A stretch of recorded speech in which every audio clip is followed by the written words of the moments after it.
பசி பட்டணி அடி மத நாசம் மோசம் துன்பம் தலை தூக்க முடியாத சூழ்நிலை இப்படி பல பிரச்சனைகள் நெருங்கும் பொழுது இயேசுவே கதின்னு வந்தவங்க இன்னைக்கு கொஞ்சம் நல்லா வரும்போது ஜபம் குறைஞ்சிச்சு, வேத வாசிப்பு குறைஞ்சிட்டு, சர்ச்சுக்கு போகிறது குறைஞ்சிட்டு, ஆவிக்குரிய மனநிலை குறைஞ்சிட்டு.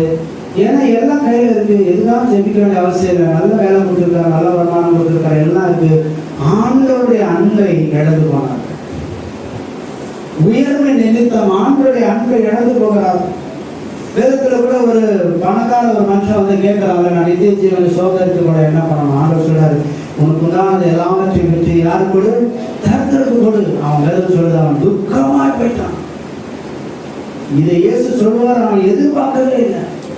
இன்னைக்கு நிறைய நேரத்தில் நம்ம வாழ்க்கையில உயர்வுகள், மேன்மைகள், புகழ்ச்சி, கனம், அவார்ட்ஸ் நம் தேவனை விட்டு நம்ம பிரிச்சிருக்கோம்.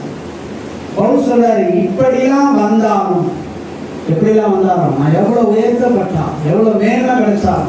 ஏன்னா பைபிள்லேயே அதிக நிருபங்களை எழுதுறது பவுல் தான், அதிக ஊழியத்தை செய்தது பவுல் தான், அநேக ஆலோசனை கொடுப்பது பவுல் தான். அந்த நாட்களே பவுலுக்கு பிரியமானவர்கள் அநேக பேர் இருந்தாங்க, சப்போர்ட் பண்றோம். நான் பவுலை சேர்ந்தவன், அப்போல் அவை சேர்ந்தவன் அப்படின்னு சொல்லி பிரிவுகள் நிறைய இருந்தது. அந்த அளவுக்கு ஒரு ஃபேமஸான ஆள். கமாலுடைய பாதத்தில் பவுல் கற்று அடைந்ததுனால பவுலுக்கு பின்னாடி ஒரு கூட்டமே இருந்தது. நல்ல கனம் இருந்தது, மரியாதை இருந்தது, உயர்வு இருந்தது, மேன்மை இருந்தது. அவன் ரோமனுக்கு ரோமன், யூதனுக்கு யூதன். அப்படிப்பட்ட ஒரு பவுல், உயர்வுகள், கனம், மரியாதை எல்லாம் இருந்தது. ஆனா இதெல்லாம் இருந்ததுனால ஆண்டவரை பார்த்து நீ யாருன்னு கேட்கல. அவன் அடிக்கப்படுகிறதுக்கு தன்னை ஒப்பு கொடுத்தான், நொறுக்கப்படுகிறதுக்கு தன்னை ஒப்பு கொடுத்தான். கிறிஸ்துவின் அன்பை ஒரு நாளும் முறித்து கொள்ளவே விரும்பல.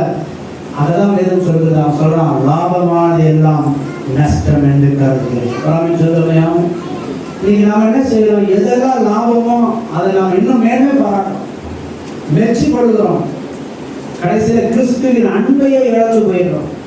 இந்த பவுல் சொல்றாரு, எந்த உயர்வு, எந்த மேன்மை, எந்த புகழ்ச்சி, எந்த கனம், இதெல்லாம் நான் வாழ்க்கையில் அடைஞ்சிருக்கிறேன். ஆனா கிறிஸ்துவின் அன்பை விட்டு இவைகளை பிரித்தார்.